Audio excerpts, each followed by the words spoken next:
Level 1, the Page. You are 7 years old when your father leaves you at the gates of a fortress that does not belong to your childhood. The walls are too high. The air smells different. The echoes inside the courtyard are unfamiliar. This is no longer home. And it will not be for years. You will not see your family again for a long time. That is the price and the privilege. Your father spent years cultivating connections, offering favors, placing himself in debt to powerful men, so that one day he could collect on all of it at once. That day is today. Through influence and persistence, he has secured you a position in the household of a great lord. Most boys never come close to such an opportunity. Most boys are born, live, and die within sight of the same fields. Peasant sons rarely travel more than 20 miles from where they first opened their eyes. But you are not meant for that life. You are being shaped for something greater. You are issued a livery, fabric that marks you as belonging to this household now. You are given a narrow bed in the servants' quarters. The mattress is thin. The blanket is coarse. Comfort is not the purpose of this place. Your role is simple. Serve without hesitation. You refill cups at long banquet tables heavy with roasted meats and spiced wine. You carry sealed letters through corridors of stone. You move quietly, quickly, invisibly. When lords gather to speak of wars, alliances, marriages, betrayals, you stand against the wall and become part of it. They do not look at you. In the courtyard, knights train beneath the sun. You observe how they walk, shoulders back, movements economical. You notice how they speak, calm, measured, never rushed. They do not shout to command respect. They simply expect it. The Lord's wife takes responsibility for your refinement. She teaches you how to bow correctly, how to address nobility, how to hold utensils, how to stand straight. She corrects your grammar. Adjusts your posture with a firm hand between your shoulders. You learn to dance, though it feels foolish at first. You learn to play chess, because chess teaches planning, patience, restraint, and the understanding that sometimes you must sacrifice something valuable to win the larger war. Level 2, the Squire. You are 14 when your childhood finally falls away. Your voice deepens unpredictably. Your shoulders broaden. Your hands are no longer small. And you are assigned to a knight. Not an inexperienced one. Not a ceremonial figure. Sir Roland. A veteran of 3 military campaigns. A man whose face carries a long scar from temple to jaw. A man who has killed and survived and returned. From this moment forward, you are his. You rise before dawn to prepare his armor. You tend to his warhorses. You learn their temperaments. One stallion, massive, dark, temperamental, has been trained for violence. It bites if approached incorrectly. It kicks on command. It tramples fallen men. You approach it carefully, neither timid nor reckless. You earn its tolerance over time. You carry Sir Roland's weapons. His shield. His banner. You sleep outside his chamber door like a guard. When he rides to war, you follow behind him. You bring spare lances. You manage reserve horses. You are forbidden to engage in combat. Your purpose is observation.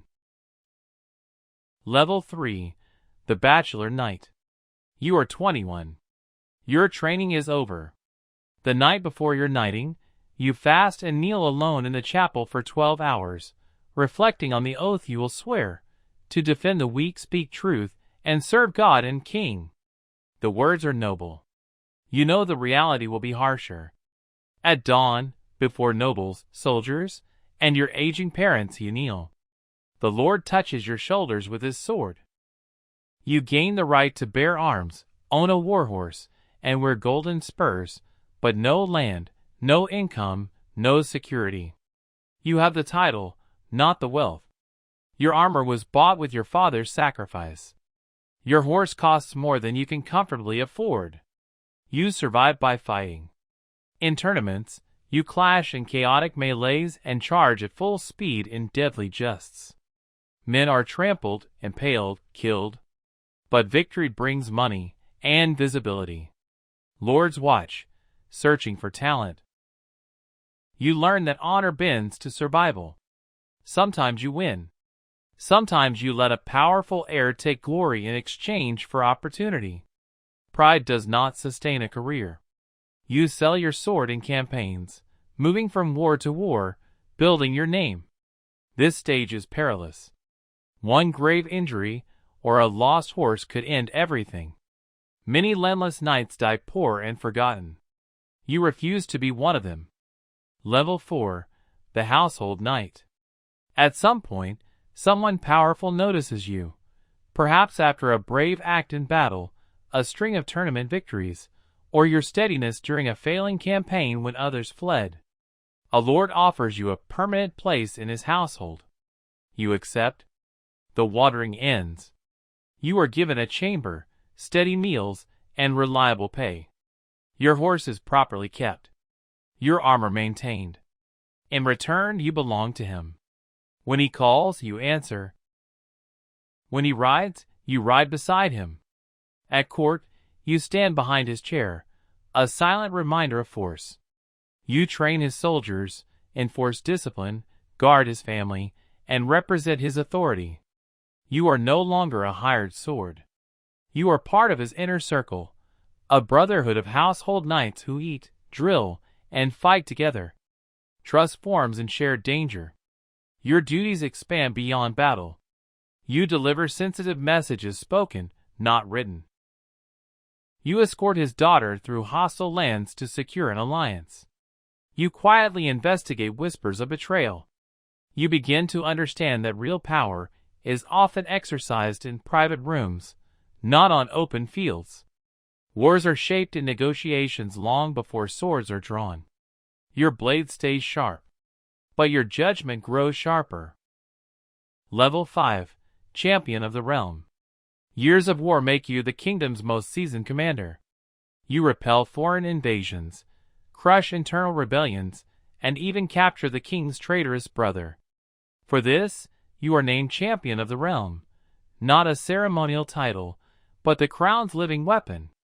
You fight in the king's place when honor is challenged and stand as the embodiment of royal authority. Your armor is master-forged. Your sword is known by name. Songs are written about you. Children imitate your battles. But time advances. Old wounds ache. Your strength fades gradually.